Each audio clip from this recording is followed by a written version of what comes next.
everyone, thanks for joining Mrs. Kirk again. This is our second day of our polar unit. I'm going to show you how to take polar equations and convert them to rectangular equations, as well as the other way around. For today, you will need straight edge, one piece of this polar graph paper that you can get on WITS, and your graphing calculators. So have those couple of things handy, and we'll get started. All right, I already have my notes started here. Again, pause the video if you need to. But I just wrote down my heading, rectangular to polar. I've got rectangulars x, y going to r theta, and my steps. Step 1 is to replace x and y with r and theta. Step 2, solve for r. On the side of my paper here, I wrote down some things on the calculator that you can use to convert your grids to be polar grids. So you want to go to your mode, set to polar, zoom 6. If you have a curve or a circle, you want to follow with zoom 0, zoom 5 to see the nice curve. I'm just gonna have those on the top of my notes to refer back to. So pause the video if you need to copy that stuff down. So the first thing I want to do is go ahead and take this equation. This is the equation of something. If you're thinking about what this equation looks like on a normal set of axes, what would this be a graph of? You got it. X equals 3 is the graph of a vertical line. So I just want to draw a quick sketch of that on my notes here. So I go over to 1, 2, 3. I'm going to draw this in a different color. Here we go. So from our knowledge, from all of our graphing since probably middle school or even before that, if I were to ask you to graph y or x equals 3, it should be a vertical line. Okay, nothing new there. Now let's go ahead and show you how to convert this into a polar equation.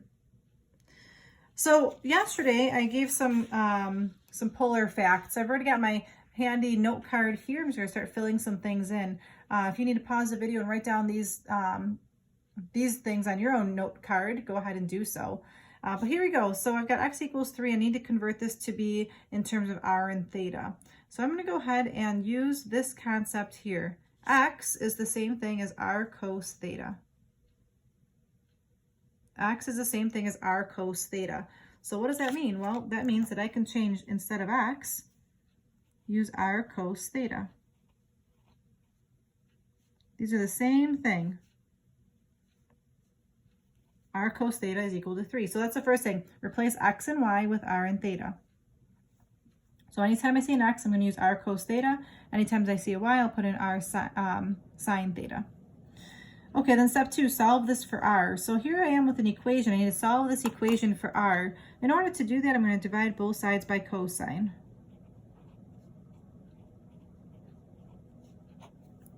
So my final answer here would be r is equal to 3 over cos theta. All right, so what did I just do?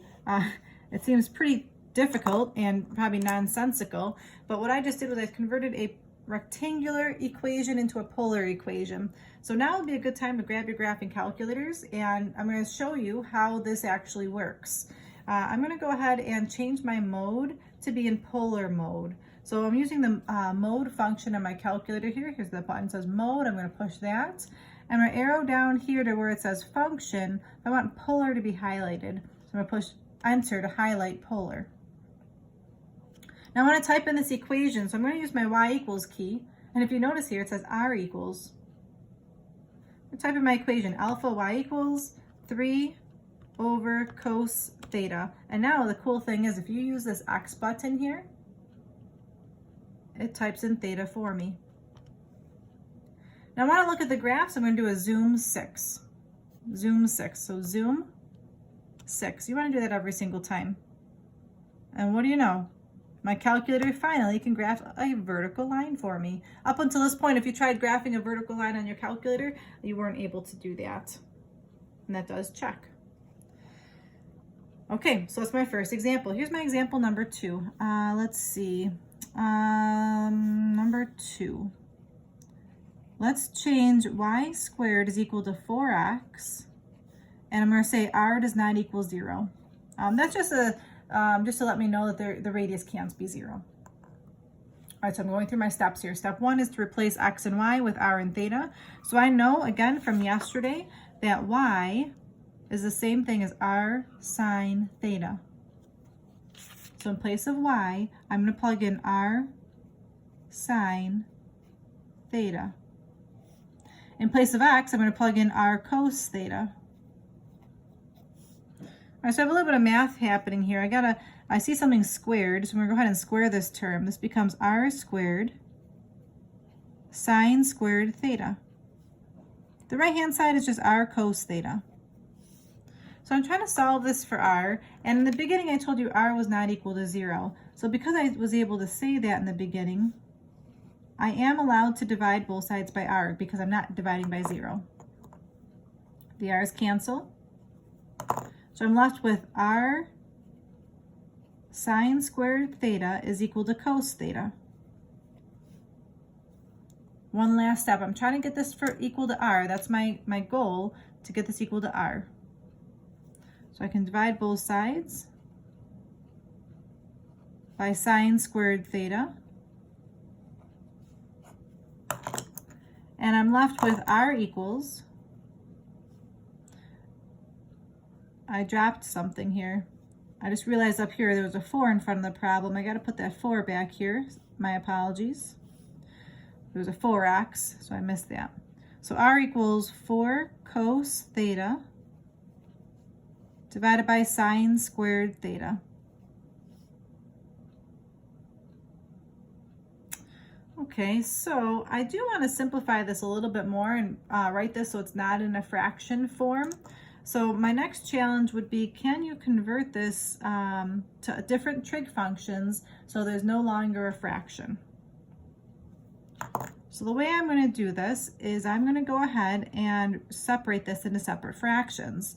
I could say this is the same thing as 4 times 1 over sine theta times cosine theta over sine theta.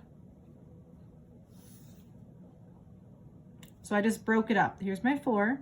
I have a 1 over sine and a cosine over sine. If I were to multiply all this across, it would give me 4 cos theta on top, and it would give me a sine squared theta on the bottom. Well, what was the purpose of that? Well, now I can rewrite this as 4. I know 1 divided by sine is the same thing as cosecant. And I know cosine divided by the sine is the same thing as cotangent. So if you were to see this on a chapter test and it says write this without fractions, this would be your final answer. But if it didn't specify to write without fractions, you could leave it like this. Okay, so just one more thing before I move on to the next question. I want to talk about what this graph would have looked like. A y squared equals 4x. If you remember from a few units ago, a y squared graph would be a parabola.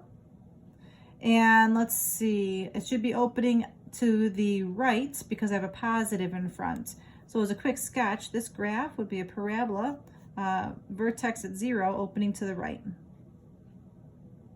Well, I'm going to check that with my graphing calculator to see if that really is true. So here's my calculator again. I'm going to go back to my y equals, clear out whatever's in there. Now I can't type in cosecant and cotangent, so I'm going to type in this line right here. Alpha y equals 4 cos theta. And the bottom is quantity sine theta squared, I believe is how you have to type that in.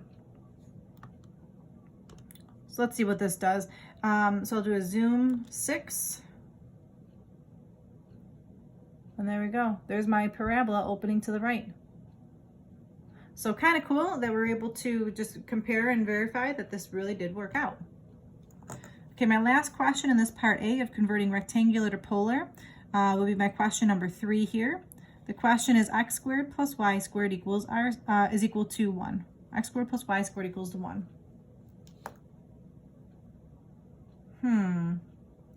What is this a graph of? So like on the side of my paper, I just want to draw this. This would be a graph of a circle, the center at 0, radius of 1.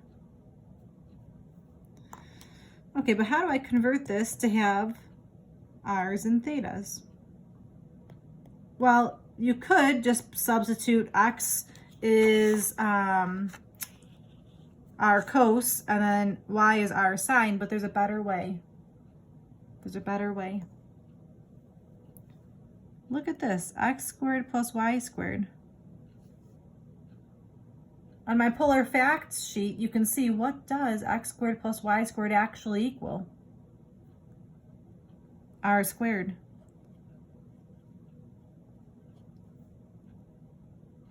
So I've bypassed all of that subbing in r sine and r cosine. It's not wrong to do that. It would just take you a lot longer to solve it. If you can recognize it, you see an x squared plus y squared, and just know that that subs in for r squared, that'll save some of your work.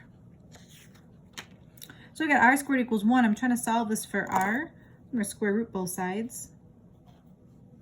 And you're left with r equals 1. Again, I'm never going to use plus or minus with these because we're talking about circles, and circles can't have a negative radius. So let me just double check this. I'm going to my y equals. I'm going to clear out whatever I have in here, put in the number 1. Try my zoom 6. But there's a little problem. That doesn't really look much like a circle. So I'm going to try these other steps. Zoom 0, zoom 5. So zoom 0, zoom 5.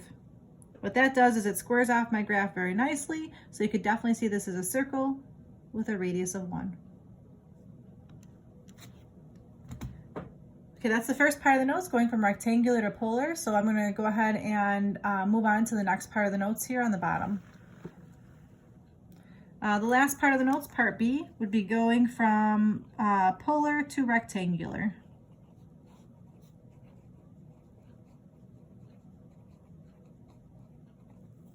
So again, polar is in the form r comma theta, and rectangular is in the form x comma y. So I have two examples here to practice. Here's my example number 4. Let's say you're left with r is equal to 4 sine theta. So my goal is to somehow figure out how to get rid of the r and the theta. Well, let's see. I know from my polar cheat sheet here, my polar fact sheet, that r sine theta is equal to y. I'm just going to write that on my paper here. I know that r sine theta is equal to y.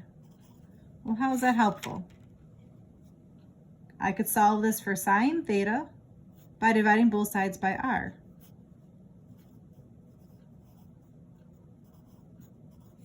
Remember from yesterday's notes, sine of theta is really y over r. So I'm going to use that conversion right now. Instead of sine of theta, I'm going to use y over r. Okay, now what? Well, I can put the r over 1. Actually, before I do that, I'm going to multiply this right-hand side. R is equal to 4y over r. And then I'll put the r over 1 and do some cross multiplying. So I'm left with r squared is equal to 4y. Now where am I going with this? Again, the whole point is to eliminate the r and the theta and have only x and y left. Well, I know what r squared is. Do you remember what r squared is? You got it. R squared is really the same thing as x squared plus y squared. So now I'm going to sub in x squared plus y squared is equal to 4y. Wait a second, this looks really familiar to me. If I have an x squared and a y squared, that means it's going to be maybe a circle or an ellipse or hyperbola. So let's try to complete the square at this point to see what it actually is. So to complete the square, I've got x squared plus y squared. I'll bring over that 4y, so minus 4y plus a blank is equal to 0, plus a blank. To figure out this blank, you take half of the middle term and square it. So half of negative 4 squared would be negative 2. Negative 2 squared is 4. 4 goes in both blanks. So I'm left with x squared plus, this factors nicely into y minus 2 squared. 0 plus 4 is 4. Hey, there we go. Look at that. This is going to be an x squared to y squared equals a radius squared. I know this is going to be either an ellipse or a circle because there's a plus in the middle. And because their coefficients are 1, this is going to be a circle. So this is a circle. The center is going to be at 0, 2, and the radius will be 2. All right, so now's a great time to see if we're actually right. Let's go back to r equals, clear out whatever's in there, type in 4 sine theta, And let's see if we remember the steps. We'll do a zoom 6 first. And then we'll follow this up because it's supposed to be a circle. I'm doing a zoom 0, followed by a zoom 5. Does this look like a circle with center 0, 2? Here's 0, 2, and a radius of 2. Now, I know you guys are watching a video, but I would recommend pausing this and really trying it on your graphing calculator so that you can figure out how to type these things in and get used to the different zoom strokes that we're going through. Okay, the last question for the day here is my question number 5. Theta is equal to pi over 6. So on this particular question, if you just, there's no r at all, so I'll make a side note. If you don't see r, therefore I'm just going to use tan theta is equal to y over x. So I'm going to start by writing down that formula. Tan theta is equal to y over x. So in place of theta, well, what can I plug in? You got it, this pi over 6.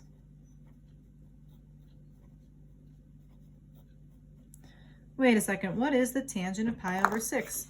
I just so happen to have my handy little sheet from the last unit here. The tangent of pi over 6 is radical 3 over 3. So I'm going to plug that in place of the tan of pi over 6. So my goal here, well, I guess I could just cross multiply. So I've got 3y is equal to radical 3x. I maybe just solve this for y by dividing both sides by 3.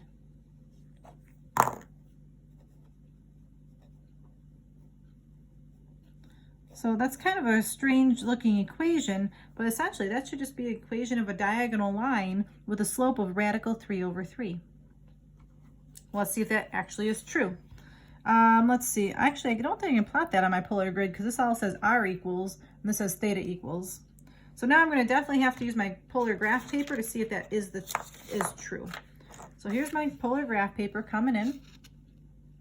And I gotta plot I'll just plot my original polar angle here. It says theta equals pi over 6. So all you do is you locate where pi over 6 is on the polar graph paper. Well, right over here in the margin, I'm just gonna slide this over, right over here on the side, there's my pi over 6. So with my straight edge, all I'm going to do is line it up with pi over 6 and where the pole is. Call that a pole instead of the origin. And just label that as theta equals pi over 6. And if you were to imagine this being graphed on a normal x and y grid, do you think that would be the equation of the diagonal line y equals the square root of 3 over 3x? Yeah, it looks like it's got a slope of radical 3 over 3, a little bit less than 1.